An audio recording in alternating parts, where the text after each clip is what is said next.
Well, a very good morning, good evening, good afternoon to you, wherever you might be in the world. Welcome to the channel, or welcome back, as the case may be. If you're not familiar with the channel or any of my content, I'm Anah Parreli, and I do these videos basically as part of sharing information with everybody to grow this pool of knowledge. And I start by sharing my information, and hopefully you'll put your comments up and feedback your own experiences, understanding, and knowledge, because, of course, I am not the be-all and end-all of everything. And I have limited information and knowledge, I guess, about crystals, especially ones I haven't worked with. Um, the video that we're doing today is going to be on Caribbean calcite. I'll talk about that more in a moment. Before I do, though, just a reminder that sometimes I can go down a tangent. I do the transcripts, but I can deviate from them and talk about my personal experiences or whatever. And for these reasons, I put timing stamps in the description so you can just go to them, because I know time is short and valuable to all of us. Time is limited, as they say. So the other thing too, obviously, if you like any of the content, if you find that it's interesting, has some value to you or whatever, if you can just give us a thumbs up, and that helps to keep me motivated to put together more content. Also, fair warning, I've got a doggy. He can be a bit disruptive sometimes, but I will push on through.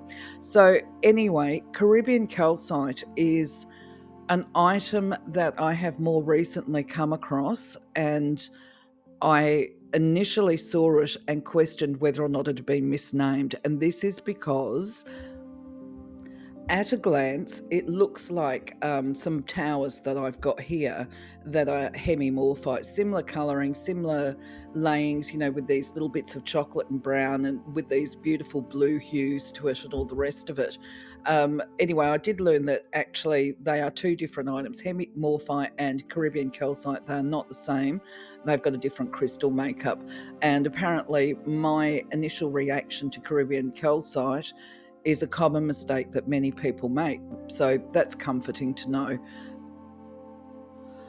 From a chakra perspective, both hemimorphite and Caribbean calcite are going to resonate or energize the same type of chakras, which is primarily the throat chakra, which is a center of peace and communication. Also, because of the brown bits, if it's got brown bits in it, then it's going to resonate more with the earth star or the base chakras. The white, of course, is associated with the crown chakra, although on this image we have the crown depicted with the purple. So it can be white or it can be, the soft lavender purple of the crown. Yeah, I think that is probably all I would associate it with, the chakras. If you're struggling with communication and verbal expression, definitely Caribbean calcite would be up there as far as enhancing your communication and to resolving conflict. But we'll talk about the attributes more further down in the video. From an overview perspective, though, I actually have called this the Stone of the Goddess, because it's involved primarily, I believe, with the love nurturing type of aspect. And even though it's a communication crystal, I would say that's its primary function. It's definitely associated with that gentle, nurturing, loving, compassionate communication and expression.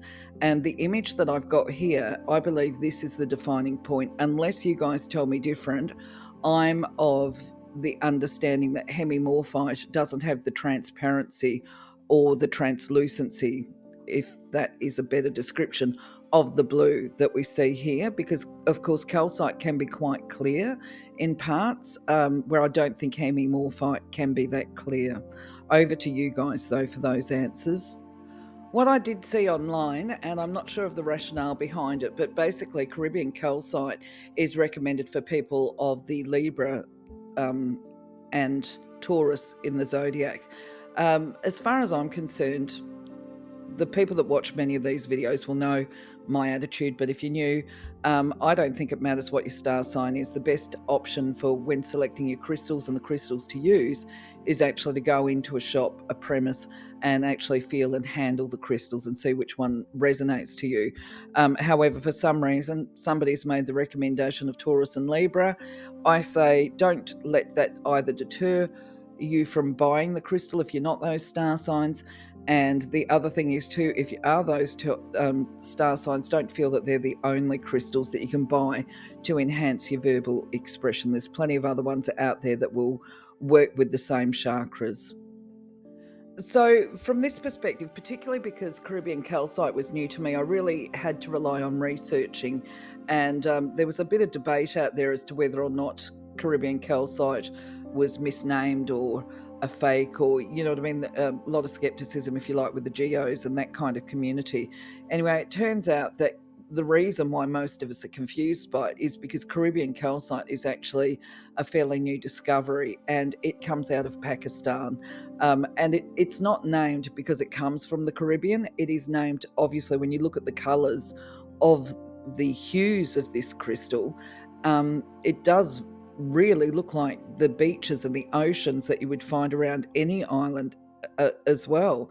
Anyway, there have been some lab tests done apparently that show that it is a mixture of crystal, not crystal, calcite and aragonite. But there are disputes around that, just to give this to you. The pieces, as I mentioned, of hemimorphite, they're different. That's just a confusion with the naming of the crystal. The other information is relevant for us as buyers of the product, if you like. If we call the crystal here a product, it's going to be converted to a product, whether it's a slice, a slab, if it's carved and that kind of thing. It's going to need potentially extra care, and this is going to be the case with Caribbean calcite because it's actually quite soft. Hardest being 10. We can see here that Caribbean calcite is actually only a 3. Now the colours that it comes in is the blues, as already discussed. The brown is actually, I believe, aragonite. And the aragonite can actually turn into calcite, apparently. That was one of the things that I saw. And you will also see that there's some white interspersed with the blue. The transparency I mentioned before, it can be transparent, it can be translucent. It looks a bit glassy, if I can speak. And it, I believe, was, you know, when it comes to these crystals and they say first found in 2019, I can pretty well guarantee the locals have known about it for a lot longer. So we may as well say that it was first put on the market around about 2019, which is not that long ago, actually. So when it comes to buying tips, well, obviously there's the stock standard ones that I mention every week, which is know the weight of the item that you're buying, know the dimensions. If you're talking about a slab, you want to know how wide it is, how long it is, and how thick it is. It's not always easy to get accurate dimensions of a particular crystal. If you're looking for spheres, then of course you want to know the diameter, the circumference, that kind of thing. And it's always better to get an image of a crystal from all sides, especially if you're buying things like towers, because you might have one side that looks really good and then the other side that might be a bit on the crusty or not necessarily what you were hoping to buy, because it might actually be cut from a part of the rock which has got more, say, of the brownie aragonite type thing. So those are the relevant things. If you're buying online as well, don't forget that there may be hidden fees, there could be added costs, and also freight. Know where you're buying it from. You might be able to, if you're purchasing overseas, you might actually be able to purchase the item cheaper, actually closer to home.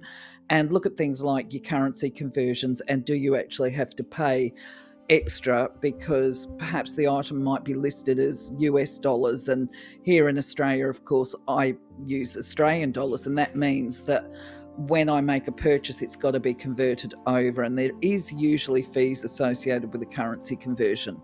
But anyway, beyond that stuff, what I've done is I've put some images up here to help educate your eye a little bit about the products. You can see here the one that's called blue aragonite is very like, I should point it out, the image on the right is blue aragonite, the sphere. That's what it's being marketed as anyway, but that looks very similar to my hemimorphite that I've got here. The Caribbean calcite, you can see, is this layered one in the center, and above the Caribbean calcite we've got the blue calcite. So you can see they're totally different hues between the blue and the Caribbean. And then on the left hand side, the image is of an item, you know, or a piece, sample, specimen, whatever you want to call it, that one is a mixture of both hemimorphite and blue aragonite. Now, what I think with that image, and I'm not 100% correct, I think that lovely blue crystal that we see on the top part of the specimen is what is called the blue aragonite, and the hemimorphite is the light and blue layers. I think that, but of course, I will hand that over to the experts, because I should have mentioned, no, I'm not a geologist. I am just a crystal lover. Can I just say, too, that when it comes to any of these crystals on these images, for me, because I attracted, and you might be the same, if I had been looking up, say, Caribbean calcite to look at healing properties, which we will look at in a moment, and I wanted those particular properties, and I ended up seeing an image of blue aragonite or any of these here, because I am drawn to colours of crystals, I love bright coloured crystals, I would buy any one of these and be a happy person. The only thing that would potentially upset me was if I paid too much for the actual specimen. And that's where informed purchasing is important, to make sure that you're not paying too much for an item, and that you're buying it at a competitive price. I don't mind paying extra if the crystal is particularly rare.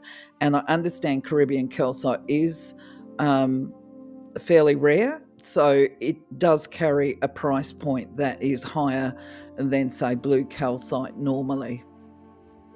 So when it comes to the spiritual metaphysical attributes, bit of a mouthful there, as I said, I refer to it as the stone of the goddess.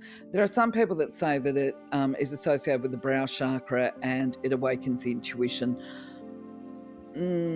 I would kind of find that debatable. I would say perhaps it does to some level awaken it, but because it's so associated with both the, if you've got something that's a turquoisey type blue, then you're looking at a crystal that works with the throat and the heart chakra. So you're talking about loving, communication and expression, primarily with the Caribbean calcite. And when we're talking about the spiritual aspect of communication, we're actually talking about channeling of information, the communication with the higher beings. So I have put down anyway that to some level it will awaken the intuition. It definitely, I say definitely, I shouldn't say definitely, because whatever, we're talking about metaphysical. I believe it would most likely enhance a person's capacity to communicate with the spirit, the higher beings, the celestial realms. If people are looking to get messages of guidance, that can happen in the dream state. So you could pop some under your pillow to enhance your dream recollection, and also to promote lucid dreaming, if that's what you want to do, which is that conscious half asleep state. If you're looking to develop the skills of astral travel and projection, you could perhaps meditate with it. From a meditation perspective, it's supposed to enhance that and communication, because it actually is a crystal that carries the energy of peace. So it's going to be good for channeling peaceful, calming, soothing energies. I do also believe that it would be helpful for promoting your psychic abilities, because it is throat chakra oriented. And for those that aren't aware, some people call the throat chakra the seat of the soul, because of the being able to connect with the higher beings and to do that communication. Also because it's a center for channeling energy anyway. So I've mentioned higher consciousness, universal awareness, that's tapping into the higher consciousness for heightened understanding of the universal principles. If you suffer from sleep disorders such as insomnia, it might be beneficial. Once again, pop it under your pillow. In the process of doing all of this, it's going to assist with promoting faith, trust, and hope for the future. When we talk about maternal protection, maternal protection can be physical as well. Think about, those mothers or the mother wolf, right? She'll look after her babies, but she knows when to let go and when to hold on as well, because sometimes the babies need to venture out and take a few risks, but mum's in the background ready to catch them when they fall. So there's a bit of maternal protection offered there, and it's believed to purify and balance the energy in your aura.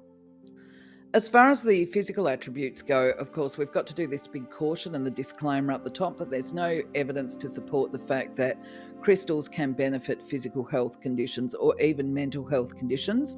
So use your own discretion, but I would never advise anybody to disengage from their doctor and rely totally on crystals for their good health and well-being. What I would encourage a person to do is, if they suffer from any of these disorders, to work with crystals as part of their healthcare plan.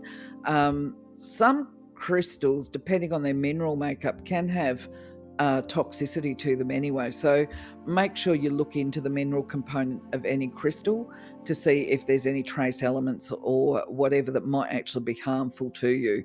And if you've got concerns, have a chat with your doctor. Okay, that's always a good outcome. Anyway, back to the attributes. Apparently, Caribbean calcite will be beneficial for the brain.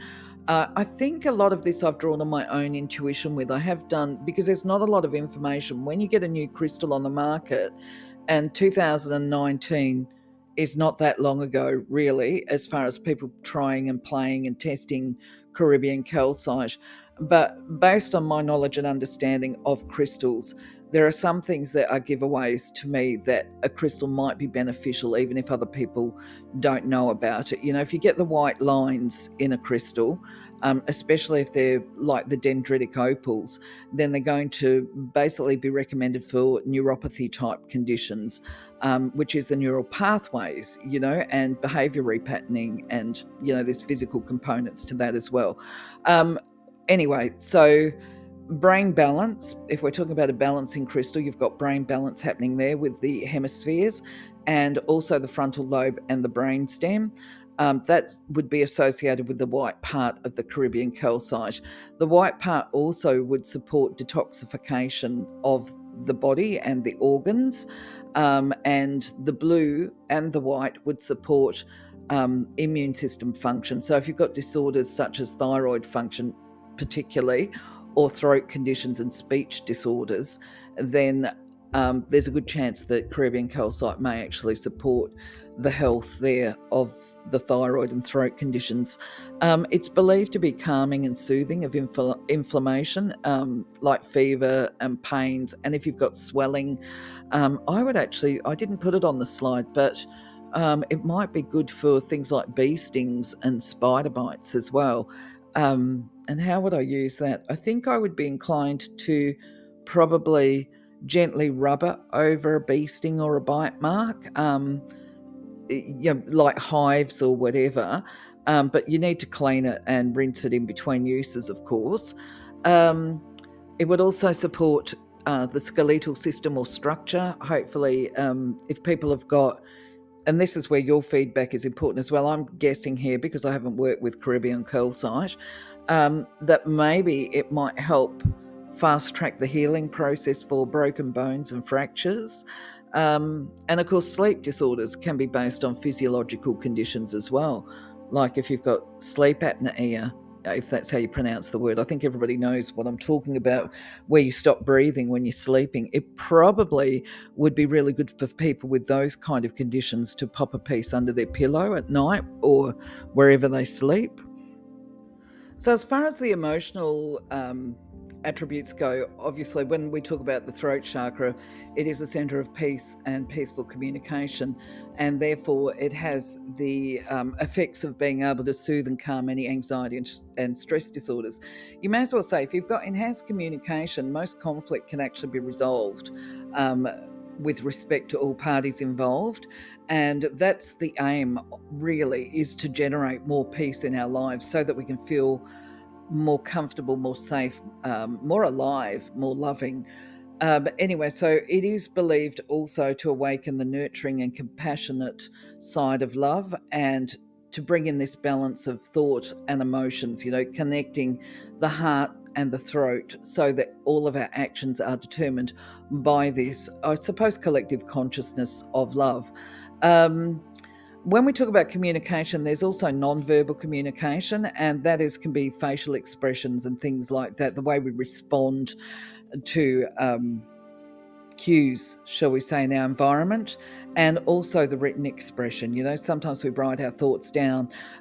I don't know that I've put on there that actually thought repatterning I have. I'm just looking at my slide. I did put down thought repatterning, which is part of promoting behaviour change if you've got some significant, shall we say, mental health conditions, and that could be anxiety, depression, the mood disorders, if people suffer from emotional dysregulation, bipolar, or they have manic episodes, they would probably find Caribbean calcite to be beneficial. It's believed to promote kindness, and then the clarity of thought, improved memory recall, and improved focus and concentration if you struggle with that. So definitely beneficial for those people that get overwhelmed by their thoughts and emotions.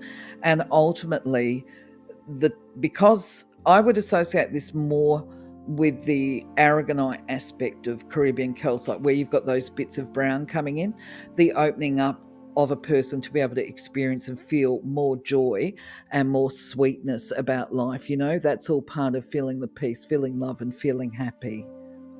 So, when trying to find some images of the Caribbean calcite, it was a bit of a challenge, to be honest. There wasn't a whole lot out there of images that I could get.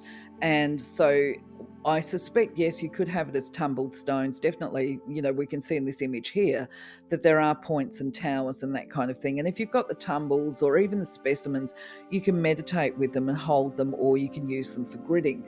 Now, I'll just make the point here that probably one of the reasons why there's not a lot of it on the market is because when you've got a really soft crystal, and remember Caribbean calcite is only 3, it's going to break fairly easily, and that includes when you're carving it. So if you had some as a pendant, and I'm not sure if there's any around with pendants, but you would really want to treat it carefully.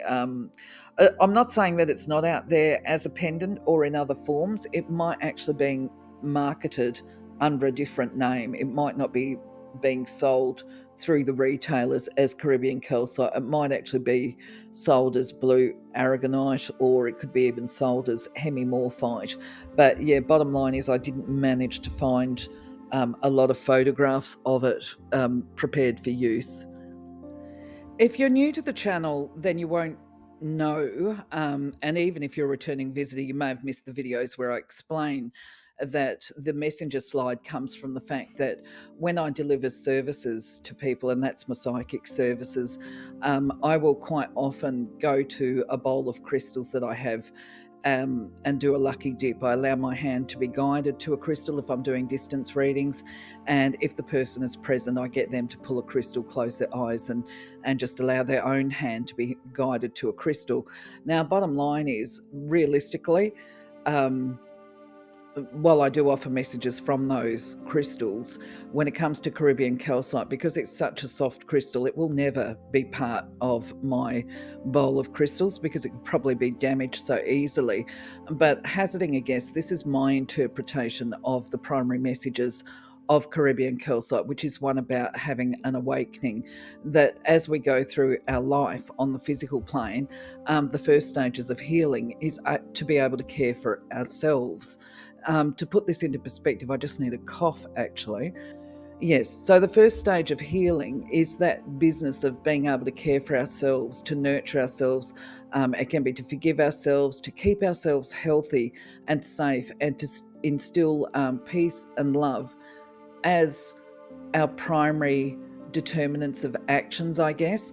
To put this in perspective, this is because until we can actually self-care and treat ourselves with respect, it's going to be difficult to actually relate to the people around us and to be able to care for them. Now, most people who are caregivers will know that, if they are giving, mums know this too, mums of newborn babies, is that because the people that they're caring for, they don't have capacity to care for themselves.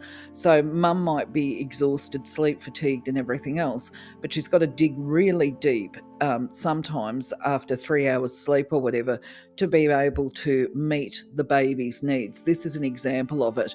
Now, in an ideal world, there would be somebody there that would be able to say, look, you need to go and sleep, go and self-care, because if you don't, your milk flow is going to be interrupted, etc., etc.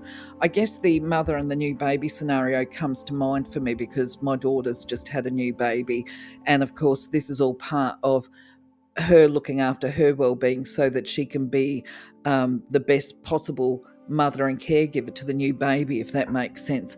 And so this is the case across all aspects of life. Quite often those people that are carers end up depleting their own resources in the process of caring for others, and there is a balance there. The first is to self-care, to learn how to self-care, to know your limits, to have that understanding of when it's time to create that personal space for you. And once we've got that managed, then we can direct our other energy towards helping others. I mean, we don't have to be selfish when we're being self-caring, by the way. We just know our limitations, and we know that if we are going beyond our limits, then the quality of care that we provide for other people is not going to be the best possible care that we're capable of if we were healthy, if that makes sense. So basically it's, I guess, know your own limitations, know your boundaries, is the first. I'm just processing this and how to describe it.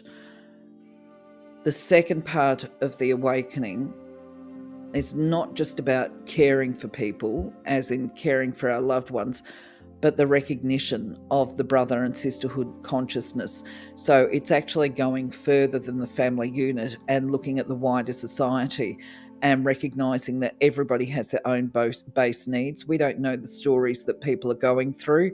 They might not be at peak performance. They might be struggling with things. We don't know what they are. That doesn't mean excusing and justifying bad behavior, but I guess there is a compassion towards them that they actually don't realize a lot of the time the consequences of their actions and the impacts upon other people. But we do have to still keep ourselves safe within those scenarios. So there's a time to pull back, time to distance. So this is relationship boundaries as well. Time to step back and time to step up. And just, I think that brother sisterhood consciousness aspect is about also recognizing, trying to think how to process it, beyond recognizing that everybody's got their own story and we're all on a different page, still making that conscious decision to see and recognize that within all of us there is a divine spark, and sometimes it glows brightly, and sometimes, depending on what's happening in our lives, it becomes a little dull until we can create the time to brighten and lighten again. So if we really care about the wider society, then we don't judge them. We try and help them to become the best that they can be. I don't know. Anyway, just some food for thought, and open to your feedback. As far as crystal care goes, look, bottom line is we already know that it's a very soft crystal. Remember, it was 3 on the hardness scale. So it is going to require sensitive care, okay? If you've got it out as an ornament and exposed to the elements, it's going to potentially gather dust. Depending on the way it's carved, if it's a slice and you've got that crusty aragonite on it, it's probably going to act as a dust catcher. So it probably would be best to put it behind glass to prevent the, or in a specimen container if you've got it, to prevent it doing that dust gathering. If it's a tower or something like that, you could probably wipe it down. Well, in fact, there's no probably. You could wipe it down with a soft dust cloth. Okay, it's same as if they're polished pieces. If they're polished, you could perhaps rinse them underwater and pat them dry. But remember, you wouldn't do any immersion. I wouldn't be soaking my crystals in water, not if it's Caribbean calcite, especially if they're the raw pieces. They might actually splinter and break. What else have I got here? Oh, yes, if you do need to rinse it off, pat it dry fairly quickly with the soft cloth and do it gently because it is more brittle. If it's jewellery, which we haven't seen any jewellery pieces, I haven't, yeah, I wouldn't be, I think I probably would be taking it to a jeweler to get it cleaned. It just depends on which part of the stone it's actually been taken from. I mean, if it's the pure blue, it might actually be okay if you soaked it in that soft soap, if it's, say, in a silver or gold setting, but that definitely wouldn't be my preferred option. Definitely wouldn't be using those what are they called? The little, oh, it's escaping my brain. Those little jewelry cleansers, I wouldn't be using one of those, and I certainly wouldn't be using any of the chemicals.